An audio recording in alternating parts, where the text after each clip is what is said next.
So Lucy looked like she had everything. Beauty, wait, beauty, confidence, straight A's, a smile that never faded. She was my best friend, and I thought she was perfectly fine. Until one night, we were lying under the stars, saying nothing in particular, when she suddenly turned to me and said, Demi, sometimes I'm so stressed. I can barely breathe. I remember just staring at her because this was Lucy, the strong one, the happy one, the one who comforted everyone else, not the one who was supposed to be breaking. So I asked her why. She didn't answer me right away. Then she said quietly, I don't think I ever had a real childhood because at an age when most kids were playing with toys, she was sitting at tables full of adults. Her parents took her across China to meet their business partners. A room filled with smoke, loud voices, endless toasts. And in the middle of it all, a little girl, sitting still, saying nothing, waiting for it to end every time. She looked at me and said, For me, childhood didn't feel like childhood. It felt like survival.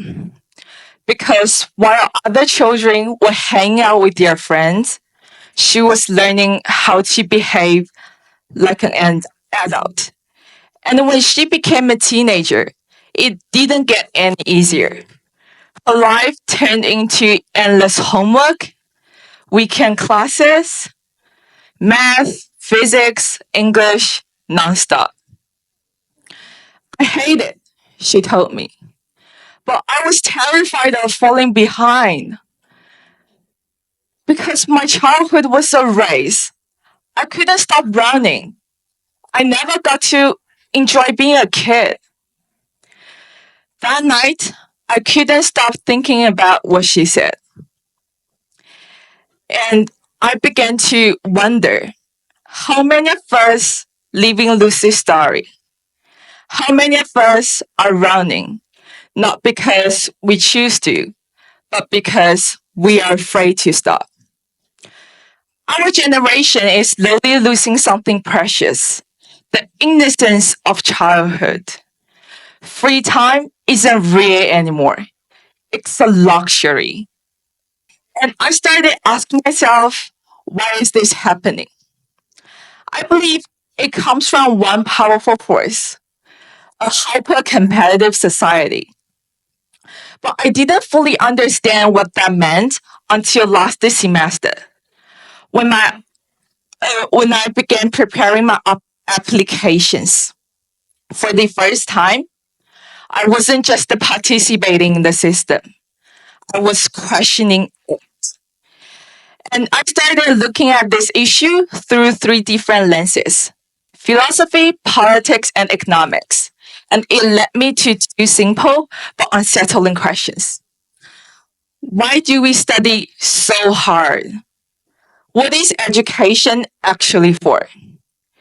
These questions stay with me until grade 9. When my art teacher, Miss Liu, showed us Renaissance paintings and introduced us to Pierre Bourdieu, a French sociologist who talked about cultural capital. Cultural capital isn't money. It's the invisible advantages people inherit. Manners, confidence, tastes, skills. Some families can pay for private tutors, exam training camps, and overseas summer programs. Others can barely afford basic school supplies. And slowly, education stops just about learning. It becomes a race to keep up. And here's how the cycle works. Families with advantages push their children to stay ahead. Families without advantages push their children because they are afraid of falling behind. And pressure keeps moving downward. Eventually, it reaches us. Kids don't get a say. We just follow the plans made for us. But here's the truth. Forcing kids into things they hate doesn't make them successful. It breaks them. I know this because I lived it. Before I came to ICC, I was terrible at math. I mean, really terrible. Those formulas feel like a foreign language. And I would stare at a problem for 10 minutes and still have no idea where to begin. Instead of support, I was met with shame. My teachers would yell at me. That is so stupid. I was sensitive. Those words really broke something inside me. I lost the confidence. I began to hate learning. But my parents didn't see my pain. They thought more classes would fix the problem. Instead, it made it worse. I fell into depression. Then I transferred to ICC. For the first time, I discovered something I was actually good at: connecting with people. I love speaking, leading, building relationships. For the first time, I didn't feel broken. I felt capable. And my parents stopped trying to change me. They started to trying to know me. And that changed everything. This idea isn't new. Even Albert Einstein was once called slow and hopeless by his teachers. But his mother didn't force him to memorize more textbooks. She protected his curiosity.